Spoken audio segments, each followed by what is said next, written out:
Assalomu alaykum, hurmatli tinglovchilar. O'zbekistonning eng yangi tarixi fanidan ma'ruza mashg'ulotlarimizni boshlaymiz. Ma'ruzalarni Buxoro tabiiy resurslarni boshqarish instituti ijtimoiy-gumanitar fanlar va jismoniy madaniyat kafedrasi o'qituvchisi, ya'ni men Hajjayeva Sanobar Nasrullayevna olib boraman.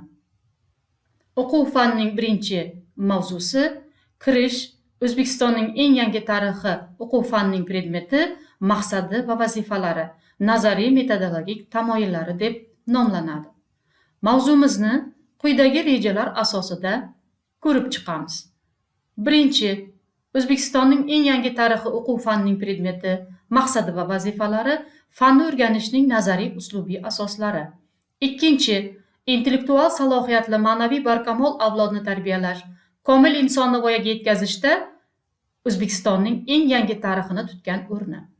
Uchinchi, Shavkat Mirziyoyevning ma'naviy yetuk shaxsni tarbiyalashda tarixiy xotiraning o'rni va saboqlari to'g'risidagi fikrlari. To'rtinchi, 21 globallashuv asrida ta'lim sohasida mazkur fanni o'qitishdagi nazariy konseptual yondashuv va ilg'or innovatsiyalar. Mavzuni o'rganishda tavsiya etiladigan adabiyotlar ro'yxati quyidagilardan iborat. Birinchi, O'zbekiston Respublikasi Konstitutsiyasi, Toshkent, O'zbekiston nashriyotdan 2017-yilda nashr qilingan. Ikkinchi, Prezidentimiz Shavkat Mirziyoyevning milliy taraqqiyot yo'limizni qat'iyat bilan davom ettirib, yangi bosqichga ko'taramiz deb nomlangan asari Toshkent, O'zbekiston 2017-yilda nashr qilingan. Uchinchi, Birinchi Prezidentimiz Islom Karimovning O'zbekiston milliy istiqlol, iqtisod, siyosat, mafkura deb nomlangan asari Toshkent, O'zbekiston nashriyotidan 1996-yilda nashr qilingan. To'rtinchi, Tarix fanlar doktori professor Rahbar Xoliqovaning O'zbekistonning eng yangi tarixi fani bo'yicha o'quv qo'llanmasi. Ushbu adabiyotlarning elektron manzillari ham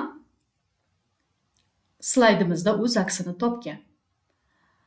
Va qo'shimcha foydalanish uchun quyidagi elektron ta'lim resurslarini tavsiya beramiz. Birinchi, O'zbekiston Respublikasining hukumat portali. Ikkinchi, O'zbekiston Respublikasi qonun hujjatlari ma'lumotlari milliy bazasi. Uchinchi, Xalq so'zi gazetasi. Eng muhim tavsiya etiladigan, sizga asosiy qo'llanma bo'lib xizmat qiladigan quyidagi adabiyotlarga e'tiboringizni qaratishingizni xohlar edik. Bu Rahbar Xoliqova tomonidan O'zbekistonning eng yangi tarixi bo'yicha o'quv qo'llanma va rus tilidagi professor Rahimovaning Noveyshaya Istoriya O'zbekistona deb nomlangan darsligi, ya'ni O'zbekistonning eng yangi tarixi bo'yicha darslik. O'zbekiston Respublikasi davlat mustaqilligiga erishgandan keyin o'tgan 30 yil davomida davlat boshqaruv tizimi ijtimoiy, iqtisodiy, siyosiy va ma'naviy sohalarda katta o'zgarishlar amalga oshirilib kelinmoqda. Shuningdek, ta'lim sohasida ham bir qator yangilanishlar amalga oshirilib, barkamol avlodni shakllantirishga yo'naltirilgan islohotlar rivojlantirib borilmoqda. Oliy o'quv yurtlarida ta'lim sifatini oshirishga qaratilgan chora-tadbirlar ishlab chiqildi. Jumladan, respublikamiz oliy o'quv yurtlarida O'zbekistonning eng yangi tarixi fanni o'qitish joriy etildi. Ushbu fan mamlakatimizning mustaqillik arafasi va mustaqillik yillari tarixini o'rganishga mo'ljallangan bo'lib, uning xronologik chegarasi 1989-yildan to bugungi kungacha bo'lgan davrni qamrab oladi. O'zbekistonning eng yangi tarixini o'rganishning nihoyatda dolzarblashuv munosabati bilan 2017-yil 27-yanvarda O'zbekiston Respublikasi birinchi Prezidentining O'zbekiston Respublikasi Oliy va o'rta maxsus ta'lim vazirligi huzurida O'zbekistonning eng yangi tarixi bo'yicha jamoatchilik kengashini tashkil etish to'g'risidagi qarori qabul qilindi. Keyinchalik bu ishni davom ettirib, Prezidentimiz Shavkat Mirziyoyev tomonidan 2017-yil 30-iyul kuni O'zbekiston Respublikasi Fanlar akademiyasi huzurida O'zbekistonning eng yangi tarixi bo'yicha jamoatchilik kengashi faoliyatini tashkil etish to'g'risidagi qarorlari qabul qilindi. Mana shular asosida O'zbekistonning eng yangi tarixini o'rganish bo'yicha darsliklar, qo'llanmalar, monografiyalar, dolzarb mavzulardagi ilmiy tadqiqot ishlari amalga oshirila boshlandi. Shuningdek, 2020-2021 o'quv yilidan boshlab respublikamiz oliy o'quv yurtlarida fanni o'qitish yo'lga qo'yildi. Mustaqillik davrida o'tgan yillar alohida o'rganishni, tadqiq etishni, milliy nazariy xulosalar chiqarishni taqozo qiladi. Chunki istiqlol yillarida O'zbekiston dunyo hamjamiyati o'ziga xos nufuzga ega bo'ldi. Rivojlangan mamlakatlar bilan tengma-teng turib, hamkorlik qilish imkoniyatlariga ega bo'ldi. Mamlakatimiz uchun og'ir, mas'uliyatli paytda respublikamizda ijtimoiy, siyosiy, iqtisodiy barqarorlik ta'minlandi. O'zbekistonning eng yangi tarixi fani boshqa ijtimoiy fanlarga nisbatan aniq fan hisoblanadi. Shuning uchun ham unda matematika usulidan keng foydalanilgan. Tarixiy voqea va hodisalar qat'iy aniqlikda, davriy ketma-ketlik xronologik asosda o'rganiladi. Tarixiy voqelikning sabab va oqibatlari aniqlanib, shakl shamoyillari va holati belgilanadi. O'tmishda ijtimoiy iqtisodiy hayotning rivojlanishi va tanazzulining sabab va oqibatlarini o'rganib, ulardan kelajak uchun zarur saboq va xulosalar chiqaradi. Insoniyat jamiyatining faqat bir qirrasini emas, balki hamma tomonlarini uzviy bog'liqlikda, bir butunlikda o'rganadi.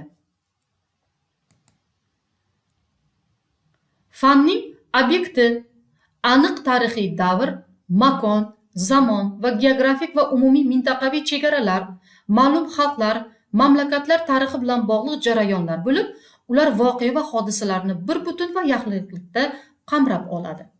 Oddiy qilib tushuntirganimizda, fanimizning obyekti bu O'zbekiston hududidir va unda yashayotgan xalq bo'lib hisoblanadi.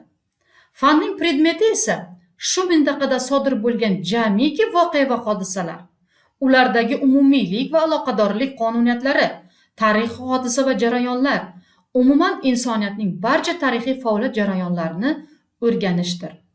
Fanning maqsadi mustaqillik yillarida O'zbekiston Respublikasida yuz bergan muhim o'zgarishlar, tub islohotlarning mazmun mohiyatini ko'rsatish va jamiyat hayotida aholining, jumladan talaba yoshlarning o'rnini, o'zligini anglashdan iboratdir. Fanni o'qitishdan maqsad quyidagilardan iborat bo'lsa, u fanni o'rganishning vazifalari bu mustaqillikka erishish arafasida O'zbekistonda yuzaga kelgan murakkab vaziyatni hamda mustaqillik yillarida davlat boshqaruvi, iqtisodiy, siyosiy va ma'naviy hamda boshqa sohalardagi islohotlar mazmun mohiyatini talabalarga tushuntirib berish, ularni vatanga sadoqat va muhabbat ruhida, fidoyilik ruhida tarbiyalash hamda milliy g'ururni shakllantirishdan iboratdir.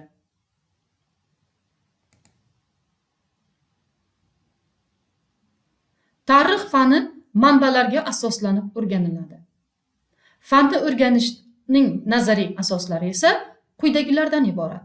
O'zbekiston Respublikasining Konstitutsiyasi, qonunlar, qarorlar va farmoyishlar, Prezident Shavkat Mirziyoyevning nutqlari va ma'ruzalari, Birinchi Prezident Islom Karimovning asarlari, O'zbekistonning eng yangi tarixi davriga oid darslik va qo'llanmalar, monografiyalar, dolzarb mavzulardagi ilmiy tadqiqot ishlari fanni o'rganishning nazariy asoslari bo'lib hisoblanadi. Jumladan, O'zbekistonning eng yangi tarixi mazmun mohiyatiga ko'ra ilmiy va amaliy ahamiyatga ega bo'lganligi sababli 1996-yil 13-dekabrda Birinchi Prezidentimiz Islom Karimovning farmoniga ko'ra O'zbekistonning yangi tarixini tayyorlash va nashr qilish haqida qaror qabul qilindi. Shu asosda 2000-yil Sharq nashriyotida Mustaqil O'zbekiston tarixi nashr qilindi. Bu O'zbekistonning eng yangi tarixini o'rganish bo'yicha qo'yilgan dastlabki qadamlardir. Bugungi kunda fanni o'rganish bo'yicha ilmiy tadqiqot ishlari, darsliklar yaratish, o'quv qo'llanmalari yaratish jadallik bilan amalga oshirib borilmoqda. Fanning metodologik asoslariga quyidagilar kiradi. Ilmiy xolislik, ya'ni obyektivlik. Vatanimiz tarixi bo'lganligi uchun uni burtirib ko'rsatish emas, balki xolislik bilan bo'layotgan voqea hodisalarni qanday sodir bo'layotgan bo'lsa, shundayligicha ilmiy yoritish.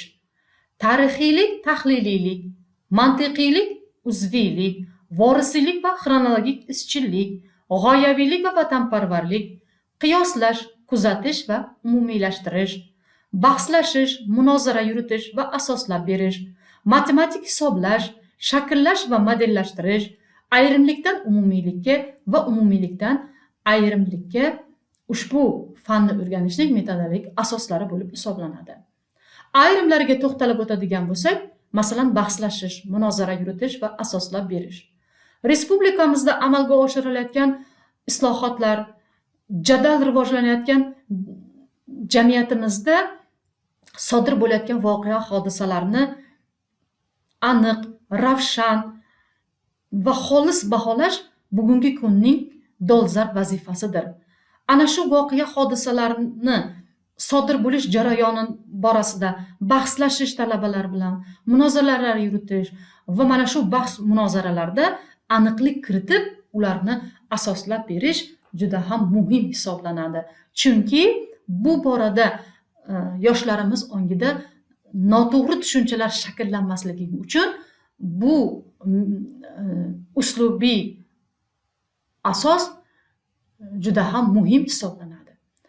Yana shuningdek, ilgari surilayotgan metodologik asoslardan biri qiyoslash, kuzatish va umumiylashtirish dedik. Biz respublikamiz tarkibida bo'lgan viloyatlarda bo'layotgan o'zgarishlarni o'zaro qiyoslasak, masalan, Buxoro va Navoiy, Farg'ona va Namangan, Samarqand va Toshkent va hokazo. Demak, qiyoslab bo'layotgan voqea hodisalarni kuzatib va ularni umumiylashtirib o'rganish bu fanni tushunishda, fanni o'rganishda muhim ahamiyatga ega. Hozirgi globallashuv jarayonida jahonda yuz berayotgan voqea va hodisalar, mafkuraviy qarama-qarshiliklarning mazmun mohiyatini tahlil qilish, turli xil yod g'oyalardan yoshlarni himoya qilish uchun tarixiy tafakkurni shakllantirish muhim ahamiyat kasb etadi.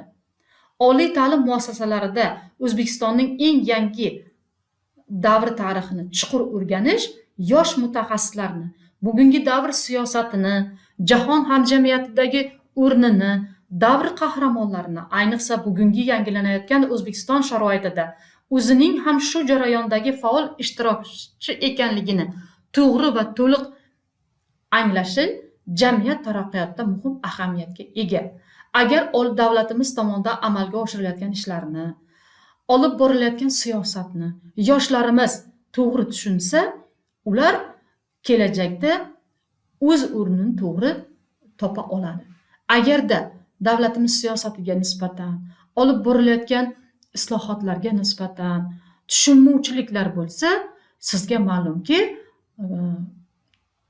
yaqin kuni kecha Qoraqalpog'iston avtonom respublikasida sodir bo'lgan voqealar mana shu tushunmovchiliklar asosida sodir bo'lganligi hech kimga sir emas. O'zbekistonning eng yangi tarix fanni o'rganish jarayonida talaba tarixiy bilimlarga ega bo'ladi. Tasavvuri, tushunchasi, dunyoqarashi kengayib boradi. Mustaqil fikrlash qobiliyati o'sadi. Milliy va umuminsoniy qadriyatlarga sodiqlik ruhi shakllanadi. Xalqimizni o'z tarixi bilan qurollantirish, ma'naviy va milliy mafkurani shakllantirish sohasidagi kechiktirib bo'lmas vazifa ekanligi O'zbekiston Respublikasi Prezidenti Shavkat Mirziyoyevning ma'ruzalarida o'z ifodasini topib kelmoqda.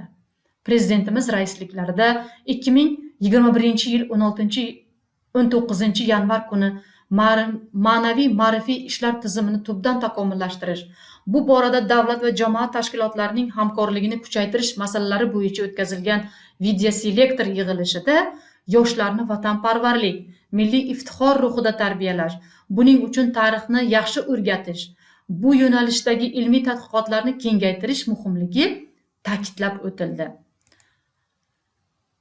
Milliy tarixni milliy ruh bilan yaratish kerak. Aks holda uning tarbiyaviy ta'siri bo'lmaydi. Biz yoshlarimizni tarixdan saboq olish, xulosa chiqarishga o'rgatishimiz, ularni tarix ilmi, tarixiy tafakkur bilan qurollantirishimiz zarur deb ta'kidlagan Prezidentimizning ushbu so'zlari, fikrlari tariximizga qaratilayotgan yuksak e'tibordan dalolatdir. Va ushbu yig'ilishda mutasaddilarga O'zbekistonda tarix fanini 2030-yilgacha rivojlantirish konsepsiyasini ishlab chiqish vazifasi qo'yildi va bugungi kunda bu sohada amaliy ishlar boshlab yuborilgan. Xulosa qilib aytganda, komil insonlarni, ya'ni har tomonlama kamol topgan, aql idrokli, mustaqil fikrlaydigan, irodali va o'zini o'zi anglagan shaxslarni tarbiyalashda O'zbekistonning eng yangi tarixi fani katta ahamiyatga ega, chunki yoshlarning dunyoqarashini shakllantiradigan, ularni milliy o'zligini tanishga, vatanni sevishga bevosita o'rgatadigan, sodiq fuqarolarni tarbiyalaydigan fan bu tarix fanidir.